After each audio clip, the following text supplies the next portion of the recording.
లక్ష్మి గారు, నెక్స్ట్ మట్ట నాగరాజు గారు. అలాగే నాగరాజు గారు కూడా సమావేశంతో బాగా పొందాలని కోరుకుంటున్నాను. అంటే మీ సమయాన్ని మేము తీసుకోవాలని అనుకోకండి. ఎందుకు అంటే ఇప్పటి నుంచి గవర్నమెంట్ కొన్ని మీకు పథకాలు ఎలా ఉన్నాయో స్కూల్ కార్యక్రమాల్లో కూడా మేము భాగస్వామ్యం చేశారు. అందుకనే 1వ తరగతి నుంచి 8వ తరగతి వరకు 324 మంది ఉండాలి. కానీ 1వ తరగతిలో 4, 2వ తరగతి 5 రావడం వల్ల అంటే 5 నుంచి ఉంటేనే మనం దానికి కూర్చోవాలి, మనం దానికి ఎలక్షన్ పెట్టాలి. అప్పుడు 1వ తరగతి 2వ తరగతి 3 వేయాలి. సో ఒకటి ఎంతమంది అయ్యారంటే 7 సెక్షన్లు అంటే 321 మంది. అంటే ఎప్పుడు కూడా ఏదైనా సమావేశం జరిగినప్పుడు కూడా ఖచ్చితంగా 21 మందిలో కోరం ఖచ్చితంగా 5 ఉండాలి. ఉండి ఆ సమావేశం వివరాలన్నీ తెలుసుకొని మీరు కూడా ప్రయత్నం చేయాలి. అయితే ఈ సంవత్సరం కొత్తగా మన గవర్నమెంట్ చేసిన ఇంప్లిమెంటేషన్స్ అంటే ఏంటి అంటే చైర్మన్ గారికి వైస్ చైర్మన్తో పాటుగా ఒకప్పుడు చైర్మన్ వైస్ చైర్మన్ వస్తే సరిపోయింది, వాళ్ళు ఏదో మాట్లాడేసి సంతకం పెట్టేసి వెళ్ళిపోయేవాళ్ళు. ఇప్పుడు అలా చైర్మన్ వైస్ చైర్మన్తో పాటుగా సభ్యులు కూడా దీనిలో ప్రోయాక్టివ్ మెంబర్షిప్ ఇచ్చారు. అంటే స్కూల్ తాలూకా కార్యకలాపాల్లో మీరు కూడా భాగస్వామి కావాలి. అంటే ఎలాంటి కార్యక్రమాలు ఏంటి అంటే అవి కూడా మనం ఇవాళ వివరంగా కొద్దిగా మాట్లాడుతున్నాము. ఒక 10 నిమిషాలు కాదనుకుంటే అది వివరంగా చెప్పేస్తాం. ఇందులో మొట్టమొదటిగా మనం ఇక్కడ ఏంటి అంటే పిల్లల్ని కంపల్సరీగా ఇంటి దగ్గర ఉండలేకుండా పేరెంట్స్గా మీ బాధ్యతగా మేము పంపిస్తాం. ఒకప్పుడు మేము అటెండెన్స్ ఇష్యూ ఎందుకు ఇలా చెప్తున్నాము, ఎంత స్ట్రెస్ చెప్తున్నాము అంటే కారణం అటెండెన్స్. ఒకప్పుడు మేము రిజిస్టర్ పెట్టి పిల్లలు అప్పుడు వచ్చినా మేము చుక్క పెట్టి వేసేవాళ్ళం. ఇప్పుడు అలా కాదు, 9 గంటల 30 నిమిషాలు దాటితే మేము ఏం చేసినా తీసుకోవచ్చు. అంటే 9 గంటల 30 నిమిషాల లోపలే పిల్లవాడితో అలాగే అటెండెన్స్ మేము పంపించాలి. ఎందుకు పంపాలంటే ఒకప్పుడు మేము చేసేవాళ్ళం, చాలా మంది చేసాం స్కూల్ విషయంలో. ఒక పిల్లవాడికి అటెండెన్స్ తగ్గుతుంది, 180 రోజులకి 160 వచ్చారు అంటే మళ్ళీ మన పిల్లవాడు కదా, మన ఊరోడు కదా అని చెప్పేసి లాస్ట్ 20 కలిపి సమ్మె పెట్టేస్తాం. ఇప్పుడు అలా కాదు, మేము ప్రింట్అవుట్ చేయాలి. మేము రోజు చేసిన అటెండెన్స్ ప్రింట్అవుట్ రూపంలో వస్తుంది, అది ప్రింట్అవుట్ తీసి మేము పంపించాలి. కాబట్టి మరి అందుకనే పిల్లల్ని ఖచ్చితంగా టైంకే పంపడం. అలాగే ఇంకొకటి, ఇక్కడ స్కూల్కి సంబంధించి ఈ పర్యావరణం అంతా కూడా మీ చేతిలోనే పెట్టింది. అంటే ఒకప్పుడు మనం అనుకునే వాళ్ళము ఏదో స్కూల్ జరుగుతుందిరా పోతుంది అని అనుకునే వాళ్ళు కాదు. ఇప్పుడు అలా కాదు, ఎవరైతే కమిటీ సభ్యులు ఎవరున్నారో వాళ్ళని పూర్తి బాధ్యత స్కూల్కి సంబంధించి. సపోజ్ ఉదాహరణగా అనుకున్నాం, మనలో చాలామంది ఆడపిల్లలు ఉంటారు కదా, ఈ ఆడపిల్లలో వెళ్తున్నప్పుడు ఏదో అల్లరి పెట్టడం ఇలాంటి జరిగింది అనుకోండి. ఇన్సిడెంట్ జరిగినప్పుడు ఇప్పుడు ఇంతవరకు మేము చేసేవాళ్ళని మేమేమో మీకు చెప్పడం, మీరేమో మాకు చెప్పడం ఇలా ఉండేది. ఇప్పుడు అలాగే కంప్లీట్ అథారిటీ ఇచ్చేది గవర్నమెంట్. మీ 24 మందో లేక 21 మందో కూర్చొని స్కూల్కి వచ్చి మాట్లాడి మీరే పవర్. ఆ పవర్తో మీరు ఏం చేయొచ్చు, మీ ఊళ్ళో ఉన్న వాళ్ళు నిలదీయచ్చు, మీ ఊళ్ళో మాట్లాడవచ్చు, మా స్కూల్ పాడవుతుంది పలానా వాళ్ళ వల్ల మీరు యాక్షన్ తీసుకుంటారా లేదా అనేటువంటి అడిగే అధికారం హక్కు మీకు ఇచ్చింది గవర్నమెంట్, ఈ ఎస్ఎల్సి మెంబర్షిప్ వాళ్ళు. అలాగే స్కూల్లో జరిగేటువంటి యాక్టివిటీస్ ఏవైనా మీరు నిరభ్యంతరంగా వచ్చి పాల్గొనవచ్చు. సపోజ్ మేము ఆగస్టు 15 చేస్తున్నాము, జనవరి 26 కండక్ట్ చేస్తున్నాము, పేరెంట్స్లో చెప్పాము, లేదు మీకు ఇంట్రెస్ట్ లేదు రాలేదు, సడన్గా వచ్చేస్తే ఇంకా అలా చేయలేదు, సడన్గా వచ్చి మీరు జాయిన్ అయిపోవచ్చు. ఆ కార్యక్రమాల్లో మీరు పాలుభాగస్తులు పొందవచ్చు, సహాయ సహకారాలన్నీ అందించవచ్చు. అది కూడా ఉండదు.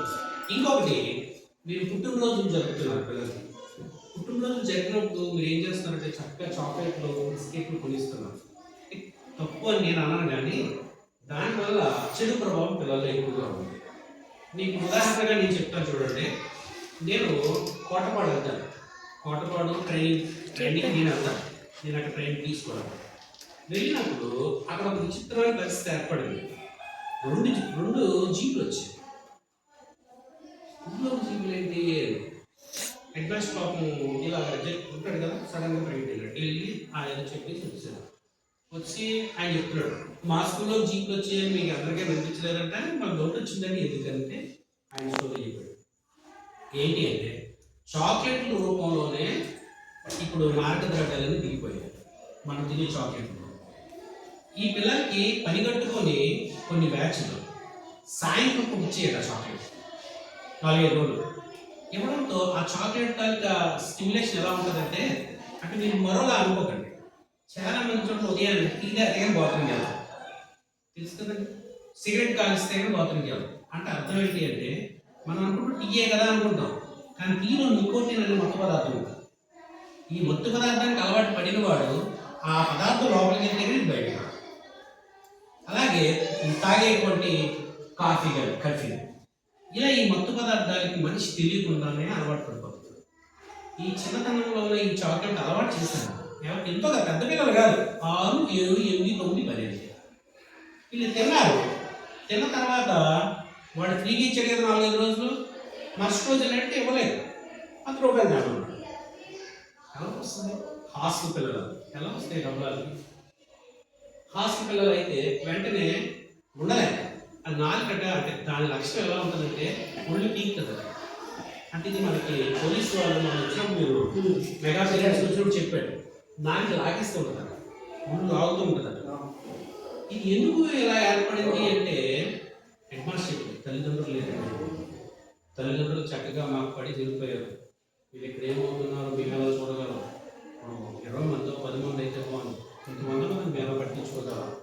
మేము పట్టించుకున్న గోడ తీసుకుపోయే వాళ్ళు ఉన్నారు, మనకు కనబడకుండా ఇలాగా బాత్రూమ్ ఇలా పోయేవాళ్ళు ఉన్నారు. ఇవన్నీ మాకు ఇబ్బంది అవుతుంది అంటే అప్పుడు చెప్పాడు అన్నమాట, ఈ చాక్లెట్లు కొనుక్కునే డబ్బులు వాళ్ళ దగ్గర లేదు, ఏం చేయాలి? వాళ్ళు దొంగతనానికి వెళ్ళారు. 3 రోజులు చదివారు, కంప్లీట్గా కంప్లైంట్గా 3 రోజులు వరుసగా వస్తూ ఉంటే పోలీసులు కూడా పిల్లలని చూడడం వస్తాయి. వాళ్ళు మాత్రం ప్రెజర్ ఎక్కువైపోయారు. ఎవరు అంటే పలానా స్కూల్లో చదివే హాస్టల్ పిల్లలు వాళ్ళు పేరు పట్టుకొని వచ్చారు. ఏం చేయాలి? చిన్నపిల్లల్ని అది పోలీస్ కంప్లైంట్ చేసి వాళ్ళ జీవితాలు పాడు చేసేస్తారా? లేదు అంటే వాళ్ళు జైల్లో పెట్టి కొట్టేస్తే మారుతారా? అంత భయం వస్తుందా? రాదు. అందుకని ఈ ఆట ద్రవ్యాలకు సంబంధించి ఏం చేశారు అంటే వాళ్ళు అప్పుడు ఆయన సలహా చెప్పాను, సార్ వాళ్ళని ఏం చేసినా వాళ్ళు మారదు, చిన్నపిల్లలు వాళ్ళకి తెలిసింది ఒకటే, తిన్నాం కాబట్టి ఇంకా కావాలి, మాకు మళ్ళీ తినాలనిపిస్తుంది. ఈ ఒక్క విషయం వాళ్ళకి తెలుస్తుంది, నాకు నుంచి ఏం తెలియదు అంటే ఆయన ఎప్పుడన్నమాట హెడ్ మాస్టర్ సార్ గారు చూసుకోండి, మీరే మాకు కంటిన్యూగా రిపీటెడ్గా మీ స్కూల్ మీద పలానా పిల్లలు కంప్లైంట్ వస్తుంది, పలానా పిల్లలు వస్తున్నారని మనకి బాధ్యత మీదే అంటే మేము ఫస్ట్ టైం షాక్. ఎలా ఉన్నాయి అంటే నార్మల్ చాక్లెట్, మా చాక్లెట్ ఉన్నాయి కదా అలా ఉన్నాయి. నేను ఈ స్టోరీ ఎందుకు చెప్పాను అంటే ఒక చిన్న కాదు, మీరు చాక్లెట్ మానించారు. ఏ చాక్లెట్ ఏదో మనం ఐడెంటిఫై చేయలేకపోతున్నాం, పోలీసులు డిఫికల్ట్గా ఫీల్ అవుతున్నారు, ఇది ఏ చాక్లెట్ మనకు తెలియడం లేదు, ఎలా తెలుస్తుంది? అందుకని నేను మొదటే చెప్పాను చాక్లెట్ మానిపించాను. మరి ఎలా మానిపిస్తారు అంటే మీ ఇష్టం, మానిపించి స్కూల్కి వచ్చేటప్పుడు కూడా మీకు ఇంకా మీ పేరు మీ స్కూల్కి వచ్చినప్పుడు కూడా మీరు ఏం చేయాలి సార్, పిల్లలకు డబ్బులు ఇవ్వకండి. రెండవది నేను ఏం చెప్పాను అంటే మీ పేరు నేను ఎక్కడికి మోడీ వరకు పంపిస్తాను, మధ్యాహ్నం భోజనంలో పుట్టినరోజున ఒక అంటిపల్లి పంపించాను, చక్కగా ఆడ్చేత పంచిస్తాను, అదే చాక్లెట్, అదే బిస్కెట్. దీనివల్ల మీ తల్లిదండ్రుల పేరు మీద ఒకే ఒక అబ్బాయి ఇచ్చాడు, ఆ మహేష్ ఎవరు, ఆ అబ్బాయి ఫోటో పేరు అన్నీ కలిపి పంపించాను, రిటర్న్ వచ్చింది, మోడీ దగ్గర నుంచి రిప్లై వచ్చింది నాకు. మళ్ళీ రిప్లై కూడా పంపిస్తే చాలా హ్యాపీగా. అంటే సుభోజన్ మధ్యాహ్నం పథకంలో సుభోజన్ అంటే తల్లిదండ్రుల పాత్ర ఉంటుంది, మీరు ఇలా చేసుకోవచ్చు. మీరు ఇంకా నన్ను అడిగితే మీరు పుట్టినరోజు అటెండ్ చేస్తారు, చక్కగా స్కూల్కి వచ్చి చేసుకోండి, స్కూల్కి వచ్చేయండి, పిల్లలు హ్యాపీగా ఫీల్ అవుతారు. ఇంకా పిల్లలతో పాటు మీరు గడపడం వల్ల అంటే చిన్నతనం నుండి పిల్లలకి ఏమనిపించాలి అంటే నేను హీరో అని తెలియాలి. ఇప్పుడు చిన్నపిల్లలు ఇప్పుడు ఏం చేస్తున్నారు, నాకు అల్లు అర్జున్ హీరో, నాకు రామ్ చరణ్ హీరో, నాకు చిరంజీవి హీరో అంటారు. వాళ్ళే హీరోలు, వాళ్ళు హీరోలు ఎక్కడయ్యారు? మనం ఇచ్చిన డబ్బులతో వాళ్ళు చక్కగా బ్రతుకుతున్నారు, వాళ్ళ లైఫ్ స్టైల్ పెరుగుతుంది. కష్టపడి పెంచింది మనం, వాడి బట్టలు కొంటుంది మనం, వాడి తిరిగి పెడుతుంది మనం, వాడు ఎక్కడైనా పడిపోతే హాస్పిటల్ తీసుకెళ్ళిపోతుంది మనం. వాళ్ళు ఏం చేస్తారు? యాక్చువల్గా మనం ఏం చేస్తున్నాం అంటే మనము ఆ కేర్ తీసుకుంటున్నప్పటికి కూడా మనం నలుగురిలో ప్రజెంట్ అవడం లేదు. ఇప్పుడు మీరు వచ్చి నలుగురు మధ్యన పిల్లల మధ్యన మీరు పుట్టినరోజు చేసి చూడండి ఒకసారి, మీ పిల్లల మనసు ఉంటుంది, చూసారా మా నాన్న కూడా గ్రేటే, ఇంతమంది మధ్యన ఇలా ఉంది అని. అంటే నేను చెప్తున్న విషయం ఏంటంటే ప్రతి తల్లిదండ్రి ఎవరు కూడాను మీ పిల్లలకి హీరోలా ఉన్నారు. ఎవర్రా మన సూపర్ రా, అంతమంది మధ్యన అలాగా అన్నారు అంటే నేను ఇంటికి పేరెంట్స్ మీటింగ్ రమ్మంటానంటే ఇప్పుడు చూసుకోవాలి, చూసి ఉంటారు నాకు తెలిసి. అక్కడ చెప్తారు క్లాస్, మా నాన్న వచ్చారా చూసారా, మా నాన్న పిలిచారా, అది హ్యాపీ. అంటే వాళ్ళ హ్యాపీ. మనం అనుకుంటాము ఈ చాక్లెట్ ఇచ్చేస్తే హ్యాపీ అయిపోతాడు, ఈ జంతు కొనేస్తే హ్యాపీ అయిపోతాడు. కాదండి, ఇలాంటివి లెక్కేస్తారు. మా నాన్న ప్రత్యేకంగా వచ్చినట్టు చూడరా 100 మంది పేరెంట్స్ ఉంటారు ఇక్కడ. మా నాన్న వచ్చాడు అంటే మా నాన్న గొప్ప. ఈ హీరోయిజము ఈ ఈ లెక్క పిల్లల దగ్గర ఉంటుందండి. మీరు ఇప్పుడు చూడండి, ఇక్కడికి వచ్చిన తర్వాత ఇవాళ వెళ్ళి పిల్లలతో మాట్లాడండి, ఇంకో డిఫరెంట్ లెవెల్లో చూస్తారు మిమ్మల్ని. ఇక్కడ రాకముందు మీరు ఇంకో లెవెల్లో చూస్తారు. మా నాన్న వచ్చేటట్టు గొప్ప, మంచిగా ఉంది అని ఆ ఫీల్ అవుతారు. కాబట్టి మీరు మధ్యాహ్నం భోజన పథకానికి ఏం పంపండి కావచ్చు, దయచేసి ఆ చాక్లెట్ బిస్కెట్ ఆపండి. ఎందుకు అంటే బిస్కెట్ గురించి చెప్తే మీరే అసహించుకుంటారు. మనం తిని వాడేస్తాం కదండి తిండి పదార్థాలు, ఏవైతే ఉపయోగపడవో వాటిని ప్రాసెసింగ్ చేసేది బిస్కెట్. ఇప్పుడు మనం పిండి వాడతాం, బియ్యం వాడతాం, నూకలు మనం వేస్ట్ అనుకుంటాం. అలాగే వేస్ట్ ప్రోడక్ట్స్ వచ్చేది బిస్కెట్, మ్యాక్సిమం ఆఫ్ బిస్కెట్. అలాగే బిస్కెట్లు ఎక్కువగా ఉండేది మైదా. ఈ మైదా ఏం చేస్తుందంటే మీరు ట్రై చేసి చూడండి, రాత్రులు కావస్తే నూడిల్స్ తిని చూడండి, ఉదయానికి ఇబ్బందిగా ఉంటుంది. ఎందుకు అంటే మైదాతో తయారు చేస్తారు. మైదా అనేది మన శరీరంలో అరగని పదార్థం. క్యాన్సర్ వస్తున్నాయి అంటే విదేశాల్లో క్యాన్సర్లు ఎక్కువ, కారణం వాళ్ళు బ్రెడ్ తింటారు. బ్రెడ్ మైదాతో చేసింది. ఎక్కడో మళ్ళీ మీరు బ్రెడ్ తినాలంటే తేడా ఉందో, white bread brown bread. White bread పూర్తిగా మైదా, బ్రౌన్ బ్రెడ్ కొద్దిగా గోధుమలతో. కాబట్టి ఆహారం తీసుకోవడంలో కూడా మన పిల్లల్ని జాగ్రత్తగా నేర్పించాలి. చిన్నతనం నుండే మనం మొక్కే వంగలను మోనైకి పోకూడదు. బట్ చిన్నతనం నుండి మనం ఆ భయం భక్తి ఆ పిల్లల్లో ఇన్సెక్ట్ చేయడంలో మా పాత్ర ఉంటుంది. టీచర్స్గా తల్లిదండ్రులుగా మీరు కూడా ఆ బాధ్యత మీరు ఖచ్చితంగా తీసుకోవాలి, పిల్లలు జాగ్రత్త చేయడం. ఇది అలాగే నెంబర్ ఆఫ్ మిస్సింగ్ కేసు వచ్చాయి. లాస్ట్ ఇయర్ మన ఆంధ్రా నుంచి దాదాపు 16,000 మంది పిల్లలు. ఈ సంవత్సరం మన వైజాగ్ నుంచి వచ్చారు 1200 మంది అంత పిల్లలు పోతున్నారు. ఎలా పోతున్నారు అంటే మనము పిల్లలతో హార్ష్గా ప్రవర్తించడం. సింపుల్గా నేను ఒక మాట చెప్తాను, హార్ష్గా ప్రవర్తించడం అంటే అర్థము పిల్లలు స్వభావం వేరే, మన స్వభావం వేరే. మనం అవి దాటి వచ్చాం, మనకి ఈజీగా అనిపిస్తుంది. ఇప్పుడు 10వ తరగతి చదివినోడికి 1వ తరగతి 2వ తరగతి లెక్కలాగా అనిపిస్తే ఏంట్రా నువ్వు ఏంట్రా ఎలా తెచ్చుకుంటావు మనం ఎలా అని అంటాం, దాటి వచ్చేసాను కదా.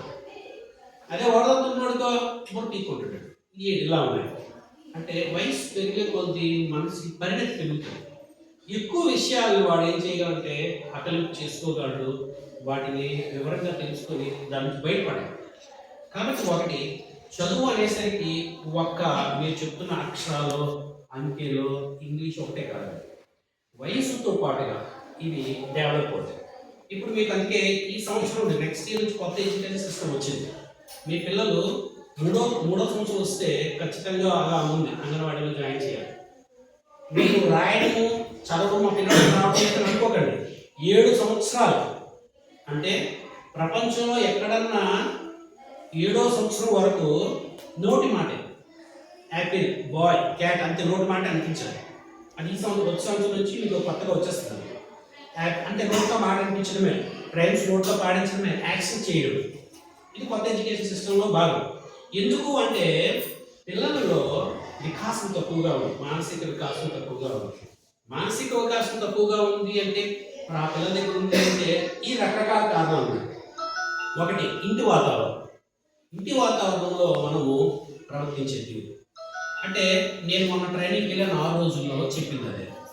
ఏంటి అంటే పిల్లలు సునాయాసంగా బూతులు మాట్లాడతారు, చాలా సింపుల్గా బూతులు మాట్లాడతారు. కారణం ఏంటి అంటే ఒక సైకాలజిస్ట్ చెప్తున్నాడు, సార్ అది టీచర్స్గా మనకి పెద్దలుగా వాళ్ళకి కోపం వస్తుంది. కానీ ఒకటి గుర్తించుకోండి, కోపం రావడం సహజము, కానీ పెరిగిన వాతావరణం కూడా జ్ఞాపకం చేసుకోండి. పెరిగిన వాతావరణంలో జరిగిన తప్పులు వాళ్ళకి సవ్యంగా అనిపిస్తాయి. ఇప్పుడు నేను రోజు ఉన్నాను, మా ఆవిడని ఏటే ఓలే వేసే అంటే మా అబ్బాయికి ఏమనిపిస్తుంది, ఆడవాళ్ళని వాళ్ళని వస్తే అని వచ్చు. స్కూల్కి వెళ్ళి ఏమంటాడు, ఏటే ఎలా రాయే అన్నాడు. ఏంటి టీచర్ అరే ఏడో మాట్లాడుతున్నావు అంటే వీడి మనసుకి ఏమనిపిస్తుంది, నాన్న అంటున్నాడు కదా ఇంట్లో, మా నాన్న ఇలాగే అంటున్నాడు కదా, ఇంతకు మించి నీకేం మాట్లాడతాను, నాదేం తప్పు, ఈ మనసులో డిసైడ్ అవుతాడు. అంటే ఇంట్లో ఉండేటువంటి ఎన్వైరన్మెంట్, అంటే మనం ఇప్పుడు కూడా పెద్దలు మాట్లాడుతున్నప్పుడు ఆ డిస్కషన్లో పిల్లలు రానివ్వండి, పెద్దలు అమ్మా నాన్న కలిసి మాట్లాడుతున్న పిల్లలు బయటికి ఆడుకోరా అని చెప్పాలి చెప్తే అందులో నేను ఇన్వాల్వ్ అయ్యాడు అనుకోండి, వీడికి ఆ మాట వస్తుంది. సో ఇలా మాకు చెప్పేసరికి మాకు కొంచెం స్ట్రైక్ అయింది, మాకు కొంచెం అవగాహన ఉంది దాని మీద మీరు. కాబట్టి టీచర్స్గా మీరు వాళ్ళు కోప్పడకండి, కొట్టేయకండి, భయపెట్టేయకండి, మీరు నిదానంగా నెమ్మదిగా వెళ్ళి. సో కాబట్టి మాకు ఇది కూడా ఒక టాస్క్, మాకు కూడా ఇది ఒక పెద్ద ప్రయత్నం. ఎందుకంటే ఇంటి దగ్గర ఎలా ఉంటారు, మా దగ్గర ఎలా ఉంటారు. ఇంకో ఎబేజే చెప్తారు, ఎబేజే కదా వాళ్ళ అమ్మగారు చెప్తారు, ఇప్పుడు మా ఇంటిలో బూతులు మాట్లాడతాడండి, బూతులు ఎలా మాట్లాడతాడంటే మేమే వెళ్ళలేకపోతున్నాం అన్నాను. మా స్కూల్కి వచ్చాక ఏమండి ఈ కేక్ పాయింట్ ఎలా ఉంటాడు, సార్ సార్ మేడం గారు పిల్లల పేరెంట్ పిలుస్తాడు అని మేడం గారు మా లోపల ఎక్కడ ఉన్నాను అర్థమవుతుందండి. ఏంటి అంటే మేము వాకప్ చేసిన ఎందుకు అలా అవుతుంది అంటే వాళ్ళ అమ్మమ్మ రోజు బూతులు నేర్పుతుంది, వాళ్ళ అమ్మమ్మే విషయం నాకు తెలుస్తుంది, ఆవిడ మాట్లాడాలని ఎంకరేజ్ చేస్తారు. మరి ఇంకేం మాట్లాడుతున్నాడు, మా దగ్గర కూడా మాట్లాడాలి కదా అనుకుంటున్నప్పుడు లేదు.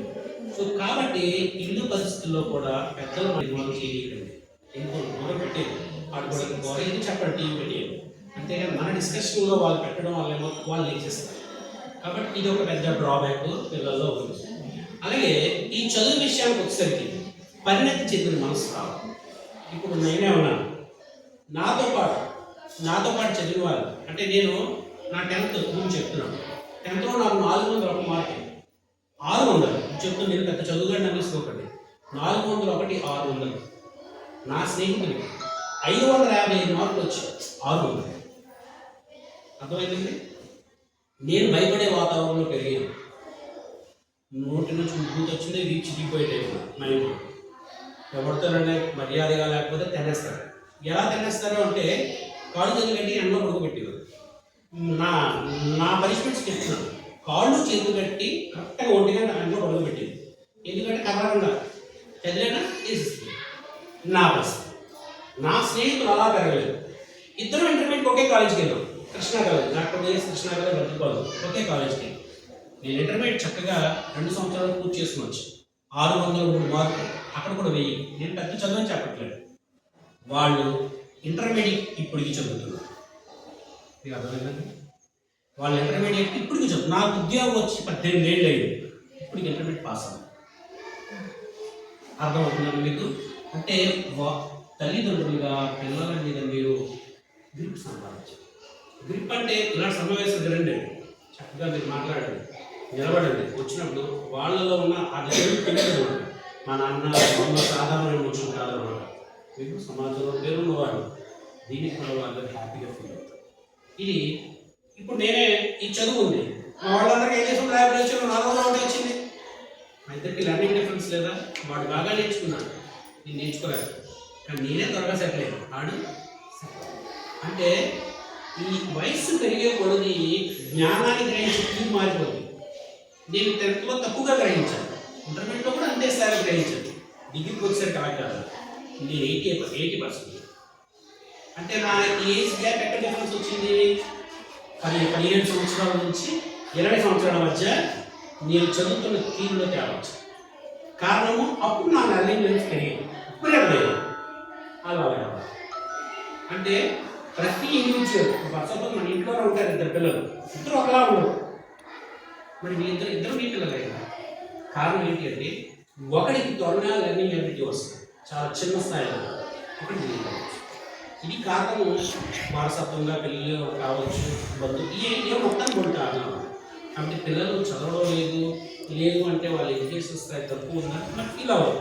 ఒకనొక టైంలో వాళ్ళు అందుకుంటారు, మీరు అది గ్యారంటీ ఇవ్వగలరు. అందుకే ఇందాక మీరు వచ్చినట్టు చెప్పాను, కుర్రోడు కావాల్సిన పిలిపిస్తాను చూడండి, సూపర్గా నేను చెప్తున్నాను. అంటే మేము పిల్లలు చూసి మా దృష్టి ఎలా ఉంటుందంటే, మీ బియ్యం ఏదో ఆడాలి మీకు ఆలోచిస్తుంది, బియ్యం అలా పోయిగానే ఏం చేస్తారు జాగ్రత్తగా దాన్ని రోడ్డు తీసేయగలరు.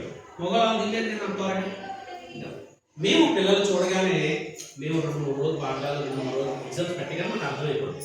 ఓకే ఓకే మేమేం చెప్తాము, వీడు చదవడు అని చెప్పలేము, వీడు కొంచెం లెర్నింగ్ లేట్ అవుతుంది. అది ఇది మాత్రం కొద్దిగా మీరు తల్లిదండ్రులుగా ఈ విషయంలో కొద్దిగా జాగ్రత్తగా ఉండండి. జాగ్రత్తగా ఉండడం అంటే అందరి పిల్లలు ఒకేలాగా అది రాదు, అది చెప్పగలరు. ఇది ఈ విషయం. అలాగే మధ్యాహ్నం భోజనం సంబంధించి అంటే మధ్యాహ్నం పూట పూర్తి బాధ్యత మీకు అప్పచెప్పిస్తుంది. వీడు కూడా ఇక్కడే ఉంది కాబట్టి ఆవిడ చెప్పాలి కాబట్టి మధ్యాహ్నం పూర్తి బాధ్యత మీరే. 21 మంది మీ ఇష్టం. ఏం చెప్పిందంటే మాకు గవర్నమెంట్ మీరున్నారు ఏం చెప్పింది అంటే 21 మంది వచ్చేస్తారా మీ ఇష్టమే, రోజుకి ఒకరు వస్తారా మీ ఇష్టమే, రోజుకి 2 వస్తారా మీ ఇష్టమే, కానీ అబ్జర్వేషన్ మిమ్మల్ని తీసుకున్నాను. అది మీరు డిస్కస్ చేసుకొని లేదా నాకు ఫోన్ చేసి వచ్చినా పర్వాలేదు, మీకు మీరే మాట్లాడుకుని వచ్చినా పర్వాలేదు, అదంతా గవర్నమెంట్ మీ చేతికి అప్పచెప్పింది. చక్కగా ఆ ఆహార పదార్థాలు పిల్లలకి వేడిగా అందంగా రుచికరంగా ఉండేటట్టుగా చూడవలసిన బాధ్యత ఎస్ఎంసి కమిటీలో ఉన్నటువంటి, అందుకే ఎస్ఎంసి కమిటీలో మెజారిటీ వాళ్ళు ఆడవాళ్ళే ఉంటారు, అందుకని ఆ బాధ్యత మీకు ఇచ్చింది.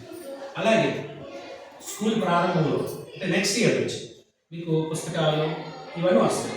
అప్పుడు కూడా మీరు జాగ్రత్త చేయవలసిన బాధ్యత మీద జాగ్రత్త అంటే మీరు ఏం భద్రపరచక్కర్లేదు, వచ్చి చూసుకొని పిల్లలకి అందరికీ అందాయా, ఓకే అందరికీ అందాయి అని నిర్ధారించుకోవాల్సిన అవసరం కూడా మీ దగ్గరే ఉంది. ఇది చూసుకోవాలి, జాగ్రత్త చేసుకోవాలి.